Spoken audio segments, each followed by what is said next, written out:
انتقدت الفنانة غادة عبد الرازق مستوى الوسط الفني المصري في الوقت الحالي أثناء حوارها مع برنامج العربية، وقالت غادة: للأسف الساحة الفنية مبقتش بالقوة بتاعت زمان، والنصوص بقت ضعيفة جدا، والمؤلفين بقوا يستسهلوا ويكتبوا أي حاجة أو يستنوا لما النجم يجي عشان يفصلوله دور على مقاسه، وده مكانش بيحصل زمان. المؤلف كان بيكتب مسلسل أو فيلم ولما يخلصوا يبعتوا النجم عشان يقراه، لو عجبه يعمله، لو معجبهوش يعتذر. وتابعت وقالت غادة عبد الرازق: دلوقتي يقولوا إن غادة نمضيها بعد كده نكتب لها فكرة ونجيب لها ورق، وده للأسف أثر على السينما والدراما المصرية.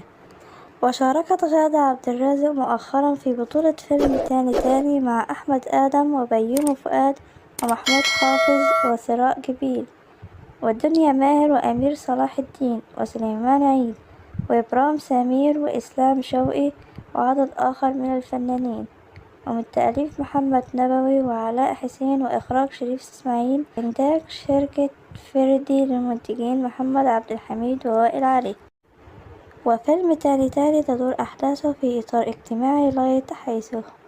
هدى موظفة بنك غادة عبد الرازق التي يظهر لها أصدقائها القدامى زيكو اللي هو أحمد آدم وبيبو بيومي فؤاد، واللذان يظهران في حياتها مجددا بعد سنوات طويلة ويحاول التقرب منها، وفي وقت هي منشغلة بتحضيرات زفاف ابنتها هدير اللي هي ثراء جبيل، وذلك خلال مواقف ومفارقات كوميدية، إلا أن شقيقها عادل محمود حافظ يقف حائلا أمامها.